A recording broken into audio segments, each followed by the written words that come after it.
Alors, il y a une personne qui me demande, et il me voit faire mes pastels, effectivement, puis je suis un peu bordélique, hein, je vais pas le cacher.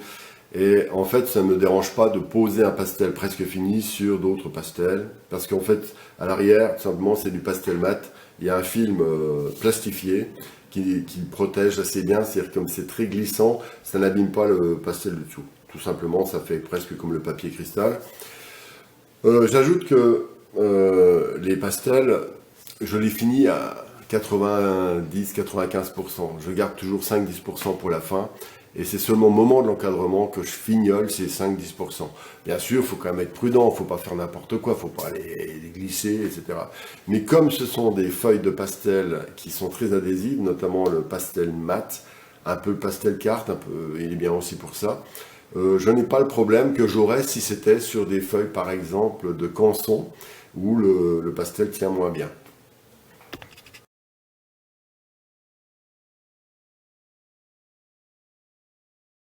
Alors là, j'ai Nicole qui me dit qu'elle a des difficultés pour travailler sur comment dire, avec le pastel, parce que le pastel tient mal. Effectivement, je reviens à ce que je disais avant, le papier est déterminant.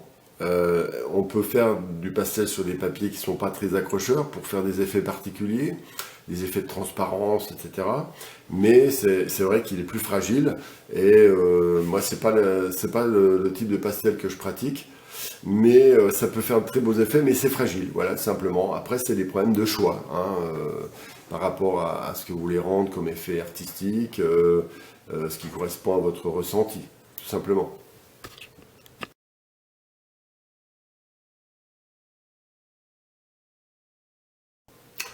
Alors, j'ai Annick qui me demande si on peut utiliser du pastel sur un fond acrylique. Alors, j'ai envie de dire non, pour une raison simple, c'est que l'acrylique est quand même une sorte d'élément plastifié est très peu accrocheur. Alors, ensuite, il pourrait y avoir des astuces pour faire coller. Par exemple, déjà, l'acrylique, si elle est mélangée avec du gesso, va être plus poreux, donc ça va tenir un peu. Ensuite, peut-être qu'il y a des systèmes de collage ou de fixatifs forts qui vont permettre au pastel de tenir sur l'acrylique, mais c'est pas évident. Alors peut-être de l'acrylique avec du gesso, ça devrait pouvoir marcher un peu, ou certains enduits spéciaux pastel, mais je ne m'aventure pas trop là-dedans, parce que même si j'ai envie moi-même de faire de nombreux essais de support de pastel que je travaillerai par moi-même pour quitter le domaine de la production industrielle, parce qu'avec pastel mat, tout le monde a le même pastel mat, je n'ai pas, enfin, je serai assez prudent sur ce côté acrylique pastel.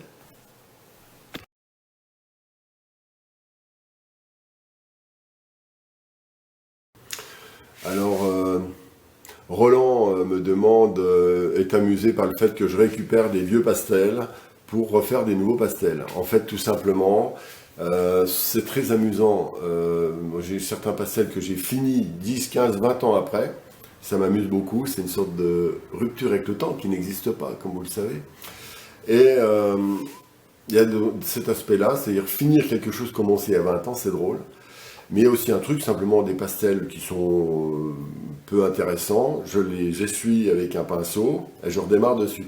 Alors ça, c'est un avantage parce que souvent le problème de la feuille blanche en peinture est embêtant. Parce que on va dessiner, on va colorier les phases dessinées, etc., les éléments dessinés. Alors que lorsqu'on a déjà des tâches, une trame, on a un petit peu un terrain, une espèce de terroir sous lequel les légumes vont pousser, quoi, on va dire, simplement. C'est pareil en termes de jardinier.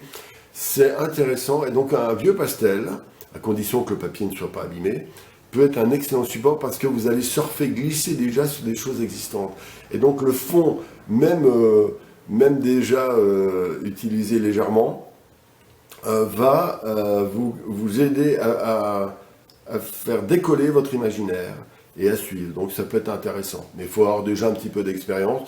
Le seul élément, c'est qu'il est très important d'enlever beaucoup de pastel avec un pinceau doux pour que toute la poudre s'en aille, pour qu'il reste que le papier soit un petit peu récupéré, même si le dessin précédent est encore présent. Alors là, je réponds à Franck, Franck T. En fait, il me dit qu'il s'est amusé à faire sur un tableau la méthode que je proposais au pastel de redémarrer, etc.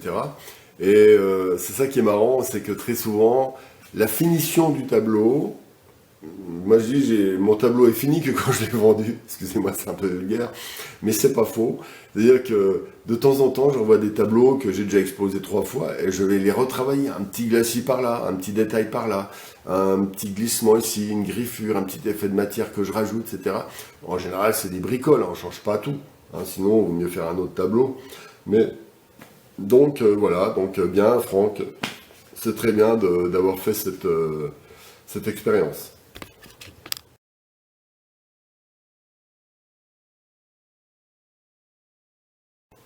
Alors là, il y a Mathilde L, je dis pas le nom quand même, qui vient de me dire qu'elle a encadré pas mal de pastels et qu'elle pense qu'elle n'est jamais vraiment terminée.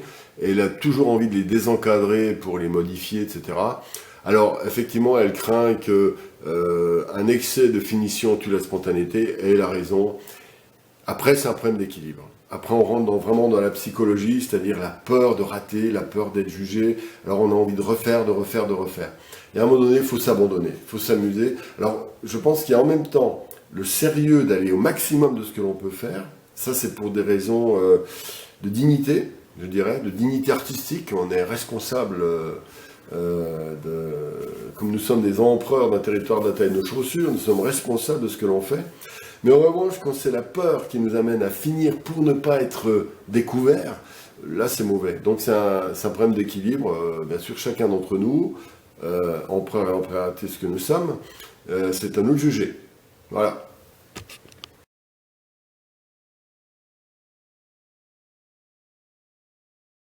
Alors là, une question d'Hélène D. Elle a repris à la suite de ma vidéo sur les conseils pour une finition poussée d'un pastel.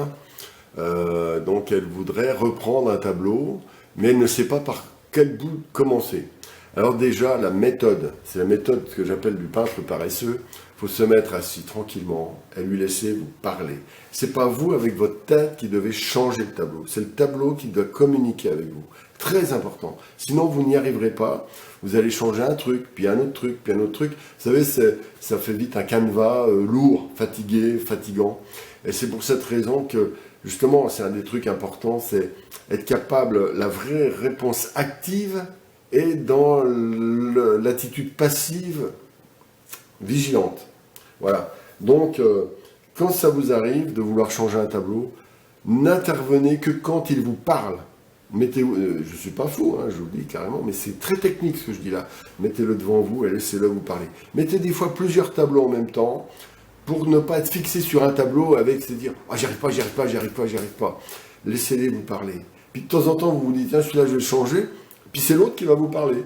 Voilà. Donc, vous inquiétez pas. Soyez positif, attentif, amusez-vous. Et là, vous saurez par quoi commencer. Et puis peu importe, même si vous ratez, parce que vous avez pris une mauvaise option, il faut vous en amuser toujours. Et c'est ce fameux concept qui va me rendre célèbre que j'appelle rater dans la joie. Mais ça arrivera. Voilà, c'est la fin de cette vidéo sur les questions-réponses. J'en ferai beaucoup d'autres parce qu'en fait c'est assez intéressant de réagir avec vous. Voilà, merci pour toutes ces questions et à bientôt. Sur de nouvelles aventures, n'oubliez pas de vous abonner, bien entendu.